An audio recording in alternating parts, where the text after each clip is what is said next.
Donc, maintenant que je vous ai fait les quelques vidéos sur SQL, eh ben, on va continuer le marketplace. Donc, la deuxième partie, il nous faut récupérer les deux drapeaux. On va venir attaquer la base de données par injection en blind, donc en aveugle, et on va essayer de trouver une faille dans la base de données pour exfiltrer encore une fois les informations qui nous intéressent. Donc, je repars de zéro, l'adresse IP a changé, on va repirater le système vite fait, bien fait, ok, via notre script malicieux, vous vous rappelez, qu'on avait fait dans une image, bah, c'est exactement celui-là qu'on va utiliser. Donc, sudo ufw holo, je vérifie mon port 4444, et on va s'ouvrir une connexion VPN. Nickel, Michel, sudo netcat lnvp 444. On ouvre notre netcat listener, ok, pour récupérer la main sur le système. Ce qu'on a vu, CTRL J, qu'est-ce que je veux? Je veux lui dire, écoute, ça tu dégages, maintenant, nouvelle valeur du cookie, et là, tu reload. Ah, tiens, je suis devenu administrateur. Parfait. Donc, on avait récupéré le premier drapeau, si vous vous rappelez bien, et ben, il nous faut maintenant le user TXT, le root TXT. Comment je vais pouvoir passer administrateur système? Le compte est désactivé et on voit que l'ID est passé en paramètre dans la barre de tâches. Donc, on l'avait vu, si je me mets 3, par exemple, 3 ou 4, je vais me mettre 4, je vais devenir Toto. Toto le hacker ID 4. Ok, je ne suis pas administrateur.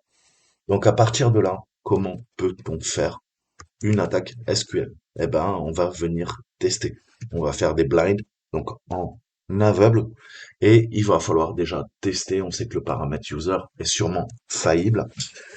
Comment on va pouvoir tester ça? Eh ben, on va trouver le nombre de colonnes. Comme on a fait dans les précédents cours, je vous ai montré, il va falloir tester à la main. Ok? Donc c'est vraiment une technique de phasing et il va falloir qu'on trouve quelque chose après le user. Alors, je vous ai dit, avec SQLmap, c'est un peu déroutant. Pourquoi? Parce que bah, ça n'a pas marché. Visiblement, il y a des systèmes de protection. Donc, le premier truc qu'il faut qu'on fasse, c'est déjà équilibrer notre requête. OK? Donc, comment je peux équilibrer ça? Eh ben, une des solutions. 1% en 20, on va order, OK, pour demander l'ordonnancement. Pourcentage 20 by par pourcentage 20. Et donc là, qu'est-ce que je demande? Je demande un order by one. Si je fais ça, qu'est-ce qui change? Rien. Donc si rien ne change, qu'est-ce que je viens de faire? Je viens de trouver l'équilibrage, ok, de la requête. Là, la requête est équilibrée, tant à gauche qu'à droite. Maintenant, qu'est-ce qu'il va falloir modifier? Comme je vous disais dans mes précédentes vidéos, maintenant c'est notre payload, notre charge utile virale, enfin virale. Notre charge utile, injection de faille SQL, c'est le order by. Il va falloir qu'on travaille là-dessus. Donc là, déjà, on avance. On n'a aucune erreur. Donc c'est cool, ça veut dire qu'on a équilibré. Ensuite, bah, il va falloir augmenter les nombres, en fait, hein. Comme la commande de 1, la commande 2, ainsi de suite. On va faire de façon inc incrémentale. OK? Donc, on va voir et comment réagit encore une fois la base de données. En fonction de comment réagit la base de données, c'est là que vous allez savoir si bah, concrètement ça, vous êtes en train d'utiliser la bonne charge utile. OK? Donc, si on reprend et qu'on encode, OK? Hop. Donc là, je lui dis 1. Qu'est-ce que je peux lui dire? 2.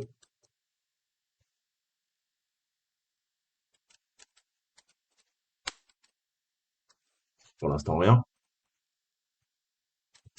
3. Rien. Donc là, qu'est-ce que j'essaie de déterminer? Vous l'avez compris. Le nombre de colonnes, OK? Comme on l'a vu.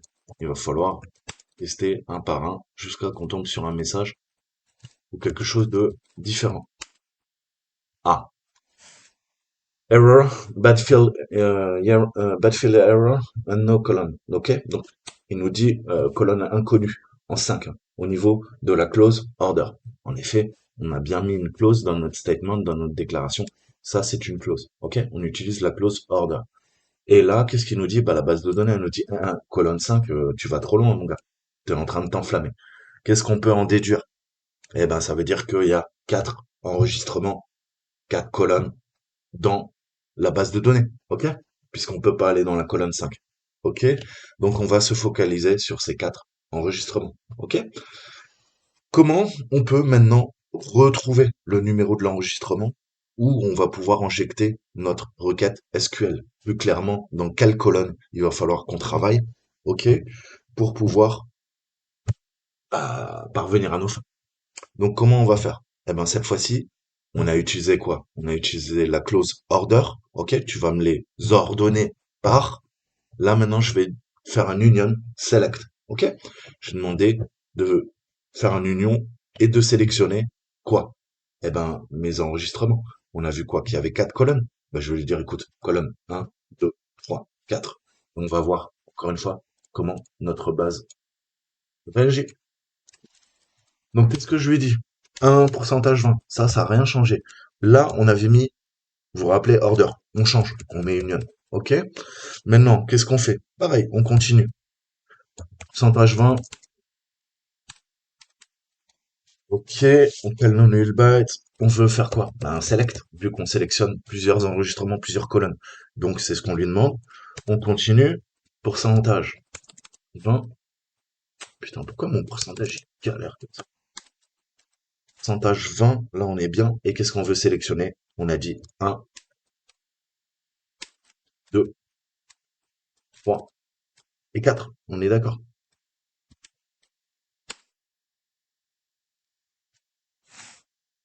System user 1. Donc, qu'est-ce que ça nous a fait en fait? Là, ça nous a repassé sur l'administrateur 1, ok, sur le user 1, on est user system, mais on voit que ça n'a pas fonctionné comme prévu. Là, visiblement, ça nous a juste redirigé. En fait, si j'avais juste fait user est égal à 1, on arrive sur cette page. Donc, c'est pas mal, mais la charge utile fonctionne pas comme on veut. Donc, qu'est-ce qu'on peut en déduire de ça? Eh ben, c'est que, en fait, concrètement, il y a déjà un user. Il est là sous nos yeux. C'est le compte système. Et qui est pas activé d'ailleurs, hein. Is administrator, c'est sur false. C'est pas sur true. Donc, ça signifie que cette partie de la requête devient vraie. Et que la partie suivante n'a pas été exécutée. Ok, vrai pour l'union, pas bon pour le select. Comment on peut faire, donc, pour exécuter la partie de la requête de sélection d'union?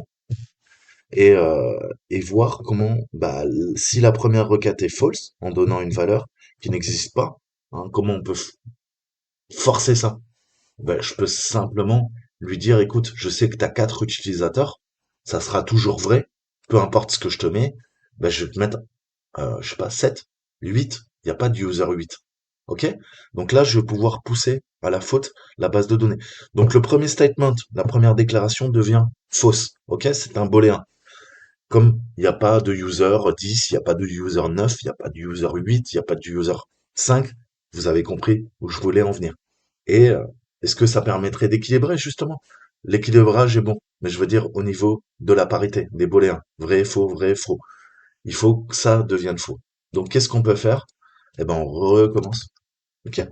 Sauf que ça c'est vrai. Maintenant je le passe à faux. Qu'est-ce que je peux faire? Je vous ai dit, on peut mettre 5. Ok. Qu'est-ce qu'on peut faire?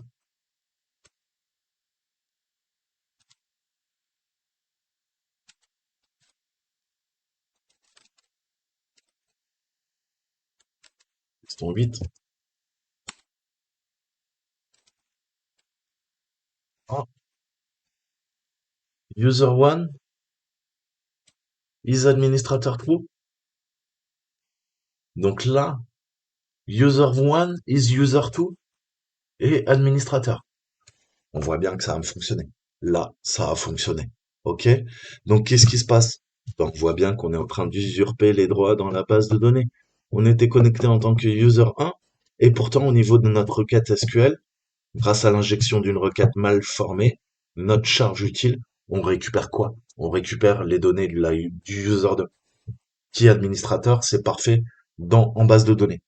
Donc là, on commence à être plutôt pas mal.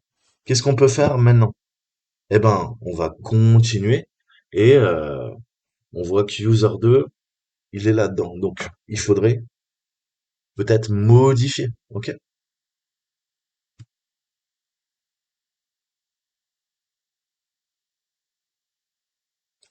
Donc, vous vous rappelez, je vous ai dit, les unions, il faut les tester séquentiellement. Je reviens en arrière, je repars avec mes null bytes, ça c'est ma requête. OK? Union select 1, 2, 3, 4. Qu'est-ce que je veux faire si je veux récupérer le nom de la base de données? OK? Qu'est-ce qu'on peut faire? On a vu que là, c'est le paramètre user2 qui est sensible. Donc, qu'est-ce que je vais faire?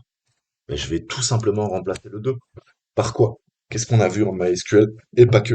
On a tout simplement la fonction database qu'on peut appeler. OK?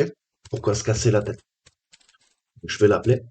Je remplace le paramètre. Vous vous rappelez l'histoire des nuls, là? Allez voir les vidéos que je vous ai faites pour mieux comprendre. Et je remplace database. OK? Le 2 devient database. Qu'est-ce qui se passe si j'envoie et je demande à la base de données de traiter cette requête SQL? Ah, cool. Qu'est-ce qu'on apprend? Il nous dit, ouais, pas de problème. La base de données, elle s'appelle Marketplace. OK? Marketplace comme le site Marketplace. OK? Donc là, on est en train de, petit à petit, vous voyez, de récupérer toutes les informations. Maintenant qu'on a l'administrateur true et qu'on sait qu'on doit taper dans la base de données Marketplace, comment je peux récupérer le nom de toutes les tables? OK? Comment on peut faire ça? Eh ben, c'est pareil. On va faire notre union select, sauf que on va demander des schémas. OK? Je vous ai dit au début, il y a deux grandes, les schémas, en fait. Les schémas en anglais, ce sont d'autres bases de données. OK? Et il y a des bases de données qui ont toujours le même nom. Il y en a deux qu'on retrouve tout le temps.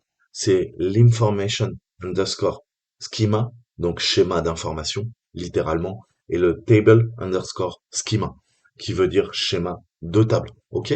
Donc on va les appeler dans notre requête et on va remplacer quoi?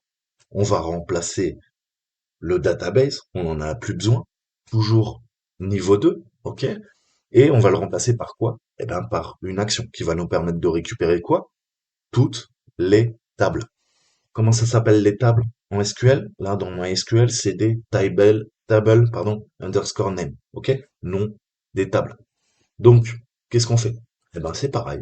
Je reprends ma requête, je reviens en arrière, voilà, en Erlang code. Qu'est-ce que je fais? Eh ben là, je fais une concaténation. OK? Je vais concaténer pourquoi? Bah parce que je veux récupérer plus d'un paramètre. Donc qu'est-ce que je fais? Il y a une fonction qui s'appelle groupe concat. OK?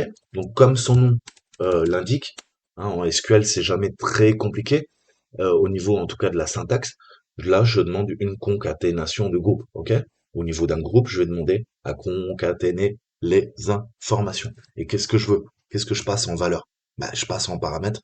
Je veux quoi? Je vous ai dit. Le table name. OK? C'est qu'on va récupérer le nom des tables. Ensuite, 3, 4, on change rien. On est bien.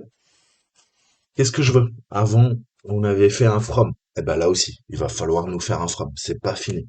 Je repars. Pourcentage. OK? Qu'est-ce que je veux? From.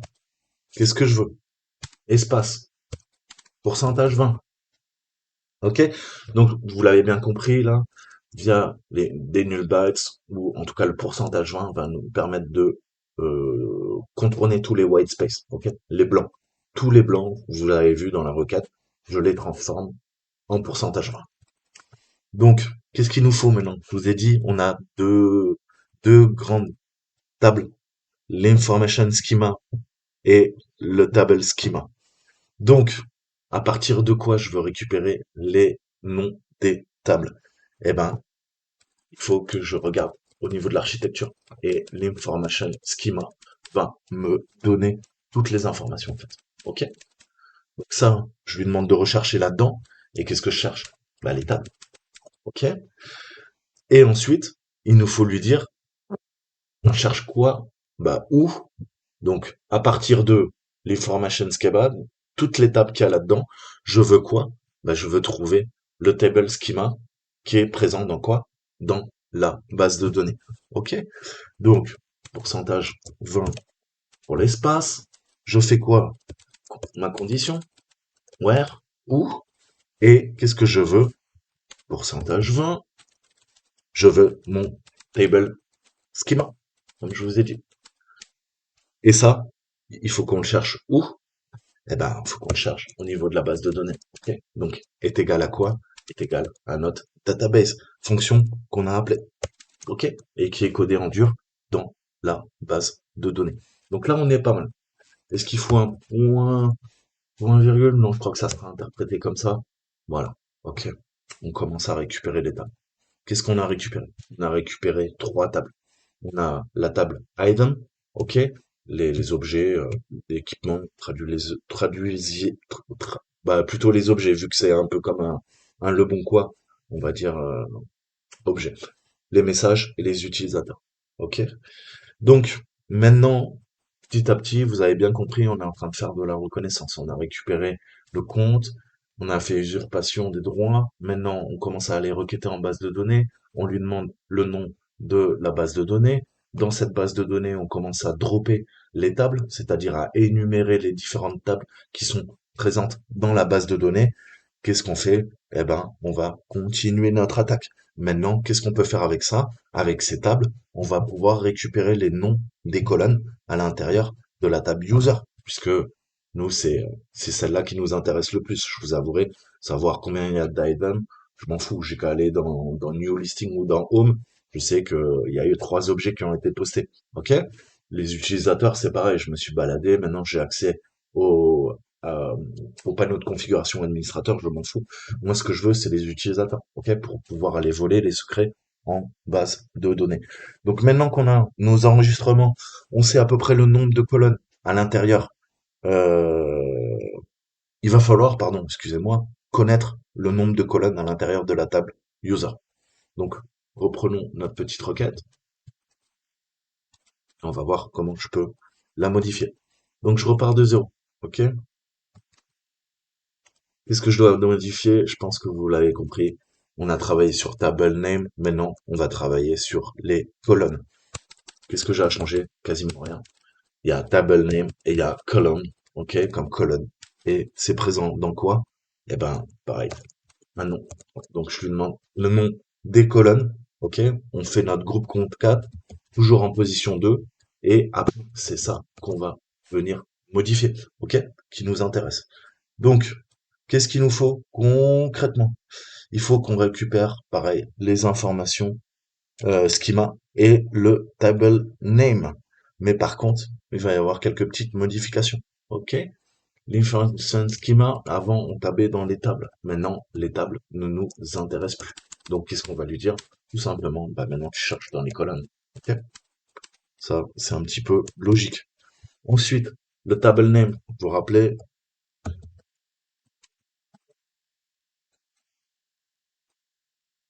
table schema, c'était quoi? C'était égal à database. Table schema, je m'en fous. Schema, c'est une base de données en SQL. Là, je veux quoi? Vous l'avez compris, je veux le table name, le nom. Ok. Et c'est égal à quoi? Et ben là, c'est pareil. On veut pas la base de données, on veut les utilisateurs qui sont dedans. Et c'est pareil, on fait un échappement. Donc là, c'est du $27 en users, ok? Et je referme par du $27. Voyons. Ok, ça devient de plus en plus intéressant. Qu'est-ce qu'il nous dit? ID is administrator, password, username. Ok? Donc, qu'est-ce qu'on a? Eh ben, on a maintenant la possibilité de vider toutes les données présentes dans ces colonnes. Comment on va faire ça? Eh ben, on va se servir, justement. Ok? De ce qu'on vient de récupérer. Maintenant qu'on a le nom des colonnes, qu'est-ce que je peux faire? Ben, je peux demander d'exfiltrer toutes les informations. Ok? Donc, pareil, on revient, attaque séquentielle, je reviens en arrière. Qu'est-ce qu'on change? Si vous avez suivi un peu, On va changer de groupe contact. C'est pareil. Qu'est-ce que je veux? On a travaillé sur nos tables, on a travaillé sur nos colonnes. Qu'est-ce qu'on veut maintenant? On les a là. Tu veux quoi? Un mot de passe et un username. Donc on lui dit, bah écoute, on va te donner password et deux clés. Et je veux également bah, username.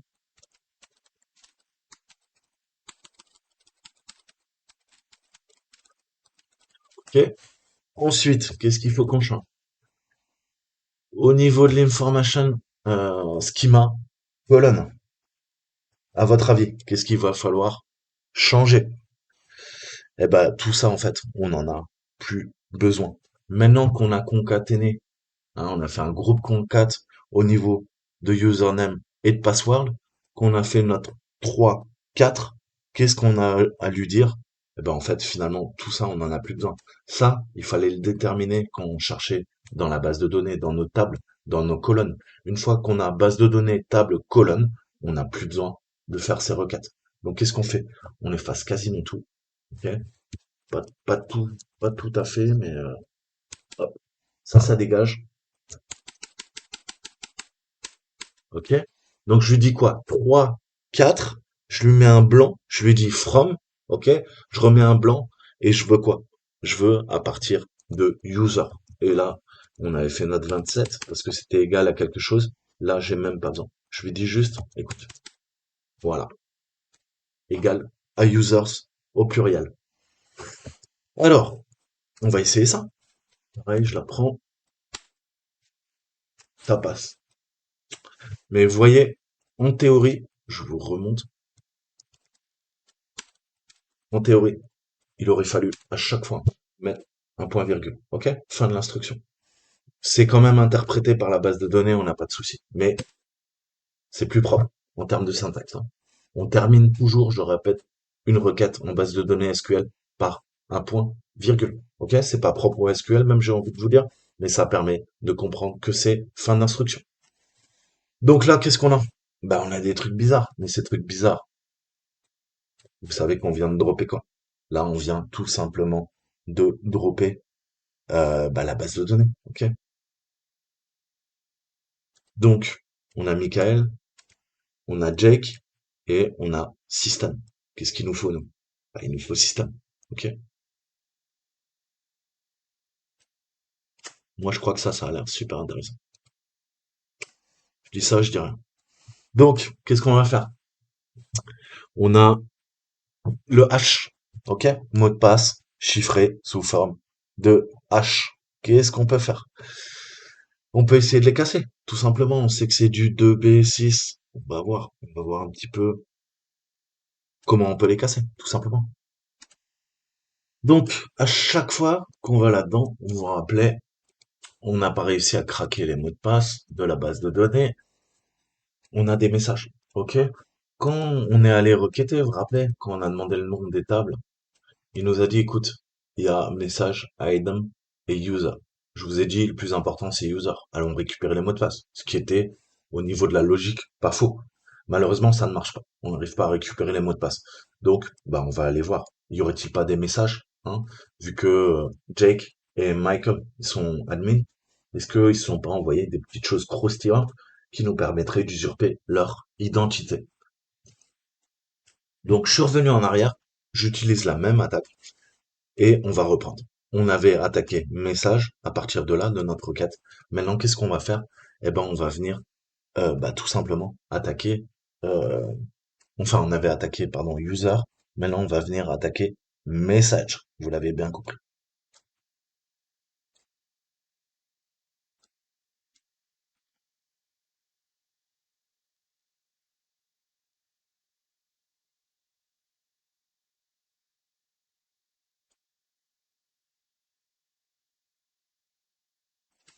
Donc là, qu'est-ce que je fais?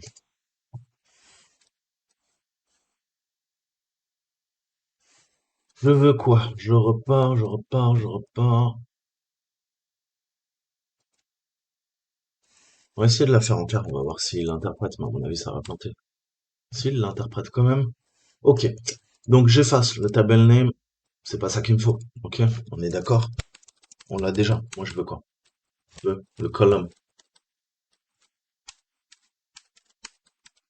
Ensuite, colonne information schema table, ouais, where schema égale database. Donc là, il va falloir encore une fois modifier.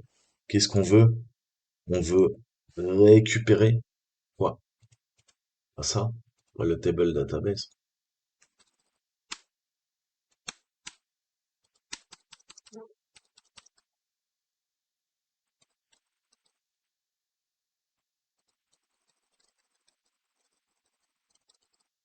Là, pareil, c'est quoi? C'est une colonne qu'on veut maintenant.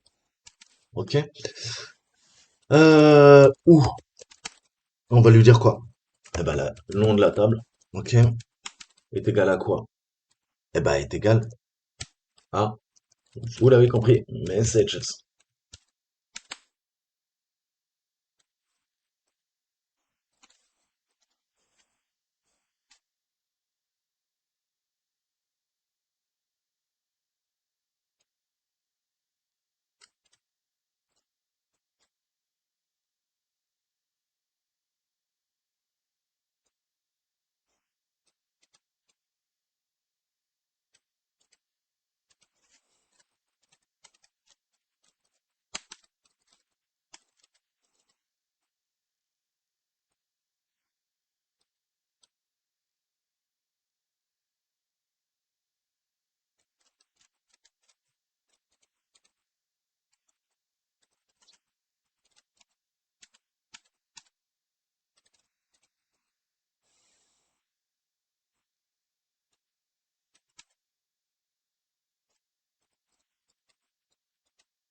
Ok. Donc, item, message, on voit que là, ça marche. Donc, maintenant, modifions la requête pour que ça passe. Donc, qu'est-ce qu'on a fait? On veut récupérer le nom des colonnes à l'intérieur maintenant de la table. Pas user, mais message. On est d'accord?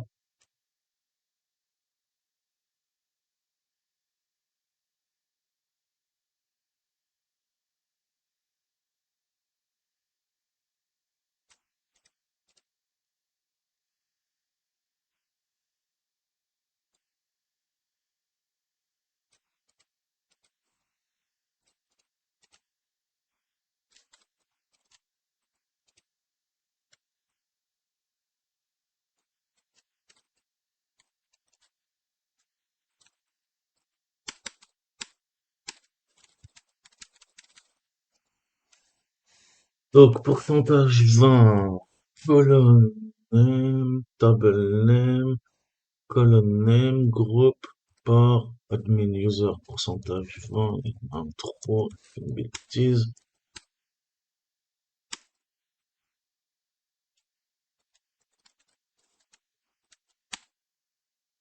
Ok. Donc là, on drop. Ok. On a droppé nos petites colonnes pour bah, la table user. Là, on fait la même pour la table message. Maintenant, qu'est-ce que je fais? Eh ben, pareil, je vais récupérer ma requête et je vais la modifier en conséquence. Donc, union select, le groupe contact. Là, qu'est-ce qu'on veut? Vous l'avez compris, on prend nos clés. On a quoi? On a message content user et user from user to. Donc, je récupère ça. Hein, ça, c'est mes clés. Mes deux clés. Copier. Je fais quoi? Ben, je vais les mettre. Ça va être devenir mes valeurs. Ok. Puisque c'est là-dessus que je veux requêter, tout simplement. Ensuite, qu'est-ce qu'on se fait? Donc, is read message content, virgule, user from user to. Ok. Qu'est-ce qu'on veut ensuite? Donc, from information schema. Là, c'est pareil, il faut qu'on modifie la fin de notre requête.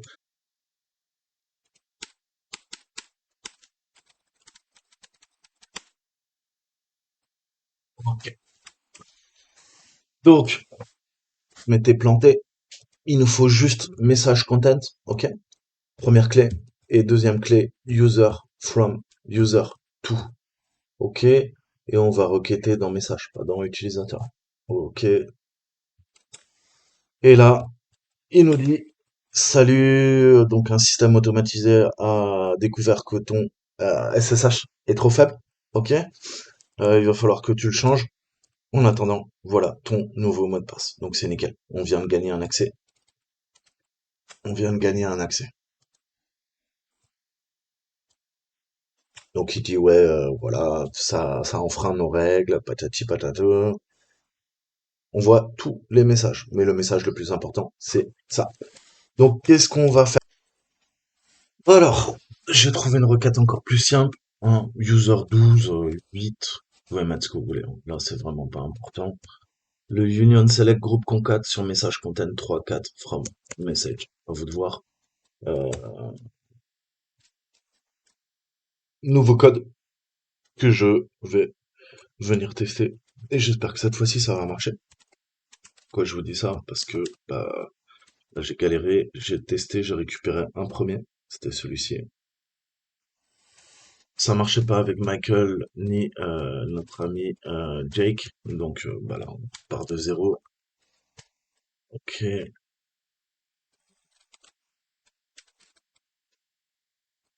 Ok. Donc SSH. Jake, on va tester Jake. Allez.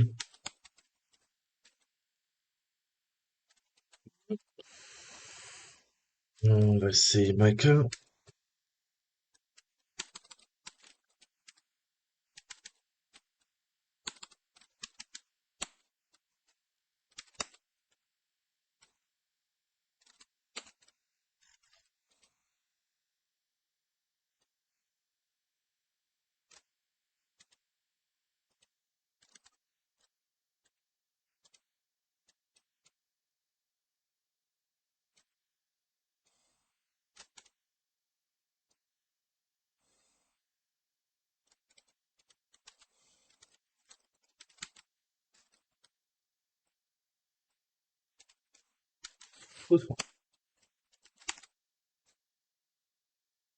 Oh putain. Ok, donc il fallait prendre la repasse avec.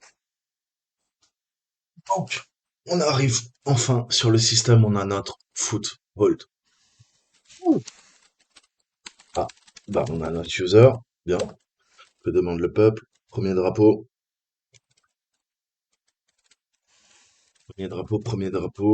Il nous faut maintenant le route. Ok, nickel, Michel. Donc il nous faut le route, il nous faut le route. Qu'est-ce que je peux faire? Il y a quoi là-dedans? Il y a Jake, il y a Michael. Moi je suis Jake, donc on va aller dans Michael. Il y a quoi? Je peux? Pas l'air d'avoir grand-chose. Marketplace. Marketplace.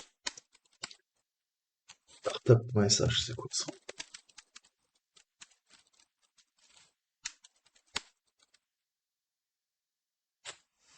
Il y a un Docker. Ok, peut-être bidouiller le Docker. Faire un compose up et donne. Ok.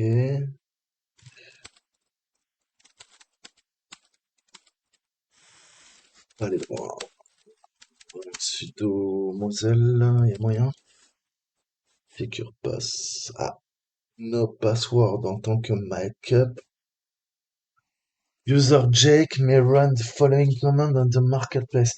Donc là, ça veut dire quoi? Ça veut dire qu'en tant que Michael, alors que je suis Jake, je peux exécuter l'opt backup.sh. Bon, on va venir exécuter ça, hein. Hmm.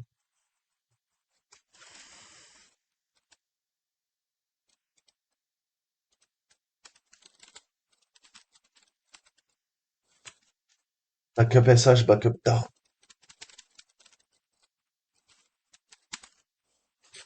Ça fait quoi? Ça fait un echo, backing up et ça fait un tar CF. Ouais, donc on va pouvoir exploiter un GTF au bin sur tar, c'est sûr. On va aller se récupérer GTF au pins et je crois qu'il faut faire un wildcard pour abuser de la compression de l'archive. On va voir tard. Ouais. Moi je veux un sudo dev null checkpoint. Mhm.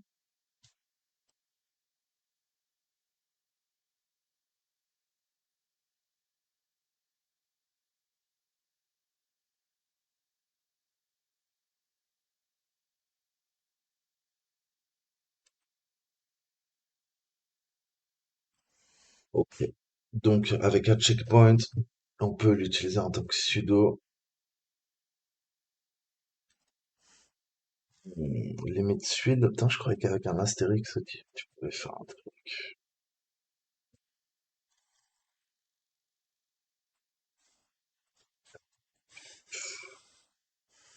Ouais, je crois que c'était un zip, je confonds. Donc on va se servir de ça. Euh... Alors, de celui-là, passer sudo. Ouais, celui-là. Donc qu'est-ce qu'il nous faut? Faut qu'on crée notre virus. Faut qu'on crée notre virus, faut qu'on crée notre virus. Veux quoi? Commande, c'est du Unix. Je veux un. On va prendre un reverse. Pas TCP, on va se prendre un reverse netcat. Ça va faire le taf. Le host est égal à l'adresse IP de ma machine. 10, 11, 26, 90. Elle porte, on va lui mettre mon port 4445. R.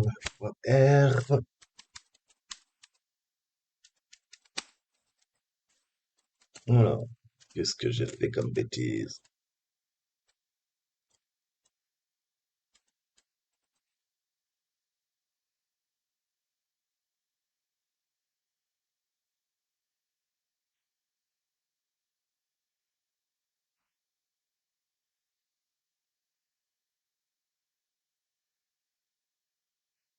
Ah, j'ai fait M. Putain, je suis une merde.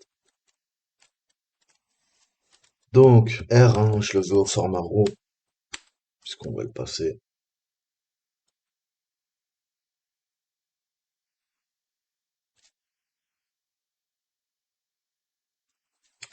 Ok, c'est mon MK FIFO. J'aurais pu très bien créer ma charge utile de virus à partir de là, hein, comme vous voulez, hein, en fait. À l'envie, j'ai envie de dire. Donc là, je vais faire un sudo usw, je vais ouvrir le port 4445. On va ouvrir un netcat listener sur le 4445. Et là, j'ai quoi? J'ai la charge utile que je vais venir récupérer. Ok.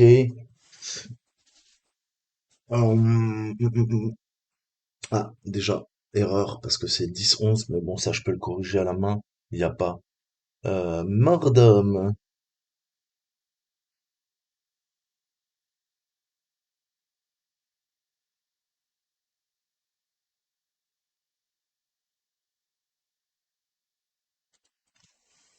Alors, revenons sur la machine.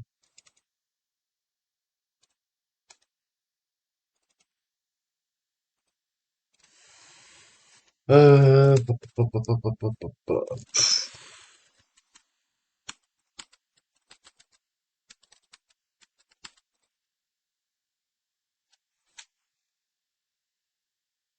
Tu vas le faire pour nous.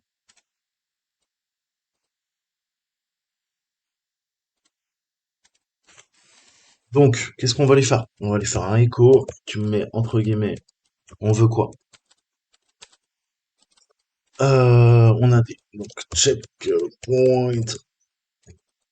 Ensuite, action. On veut lui faire une action. Ça tombe bien. On veut quoi? Égal à exécution. L'exec est égal à quoi? Est égal à sache. Et je veux qu'il lance mon shell que je viens de créer. .sh. Je refais. shell.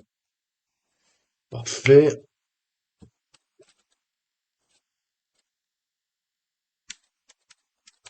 Echo et notre checkpoint, hein.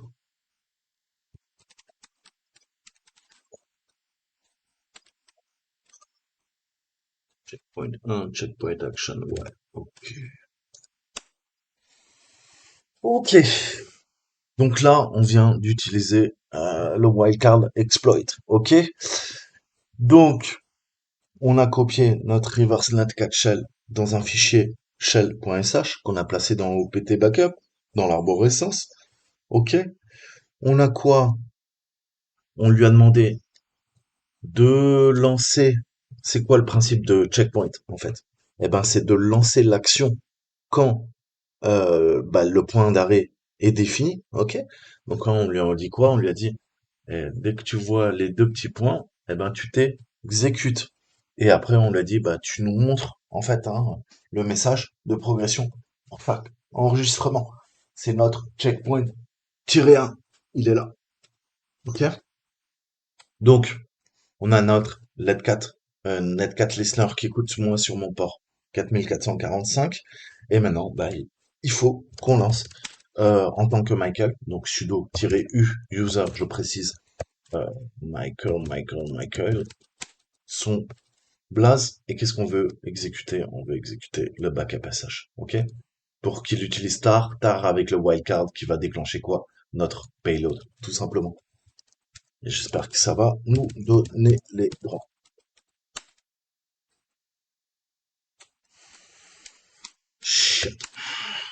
Donc là, il y a une erreur permission denied. Tar error is not recoverable. Exit now. Donc là, on voit qu'on a une erreur.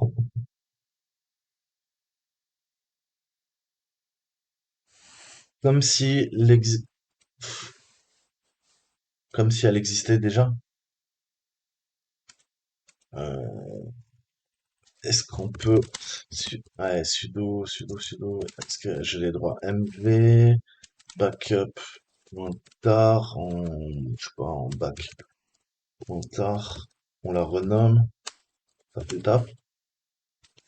Ok, on retente.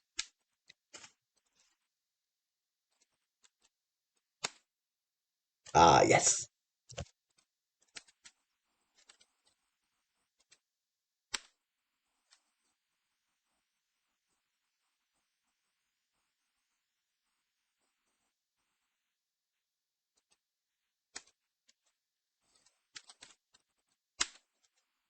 Ok. On est devenu Michael. On a la main. Euh,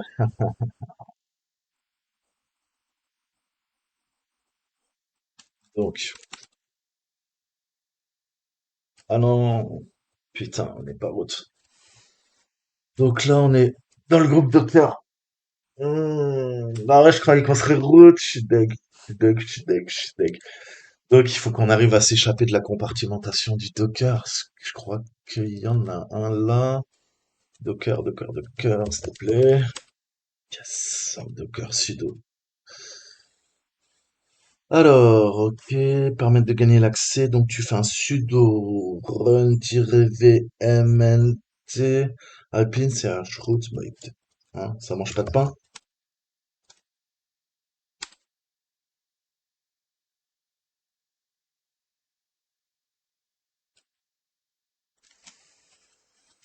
Mais pourquoi on dirait qu'il lance pas tout, quoi.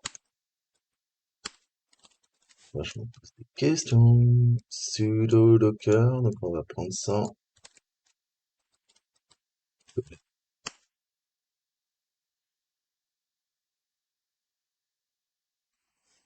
Je l'ai pas le password. J'ai fait une escalade de privilèges, mec.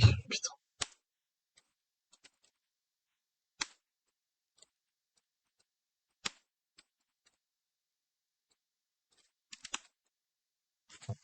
Jour de cas. Oh, ah, parce qu'il a fait un sudo et Ah, c'est peut-être ça. Peut-être il faut le faire sans le sudo. On va tester. Vas-y, dégage. On va tester un Docker classique sans élévation de privilège. Putain, j'espère que ça va marcher. S'il te plaît, s'il te plaît, s'il te plaît. Allez!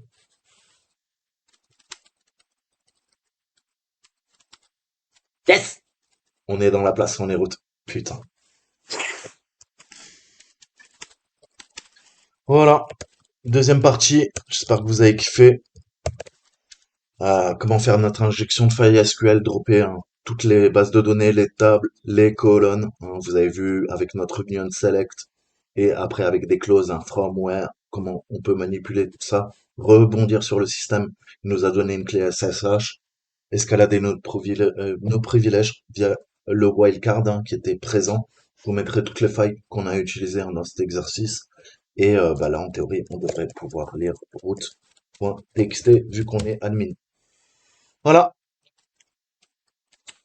je vous dis à très bientôt. Prenez bien soin de vous. Ciao, ciao.